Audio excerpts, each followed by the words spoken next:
దేవుని బిడ్డలు, విశ్వాసులు కానీ, ఒక సేవకుడు కానీ ఎంత గొప్పగా ఎదిగినప్పటికీ, ఎంత ఉన్నతమైనటువంటి స్థితిలో ఉన్నప్పటికీ పాపినన్న విషయాన్ని మర్చిపోవద్దు. పాపులమైనటువంటి మనకు దేవుడు తన కృపనిచ్చి ఈరోజు పరిశుద్ధులుగా మార్చడానికే ప్రభు మనల్ని పిలిచాడు.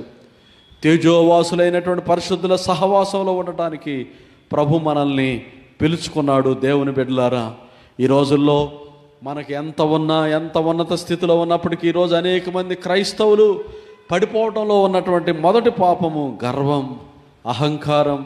గర్వం వలనే ఈరోజు అనేక మంది క్రైస్తవ సేవకులు కుప్పకూలిపోతున్నారు. దేవుని ప్రజలారా, ఈ పక్షిరాజు ఎంత ఉన్నతమైన ఎదిగినప్పటికీ, ఎంత ఉన్నతంగా ఎగిరినప్పటికీ, ఎన్ని శ్రేష్టతలు ఉన్నప్పటికీ ఇది ఆ పక్షిరాజు అనేది అపవిత్రమైన పక్షుల లిస్టులోనే ఉంది.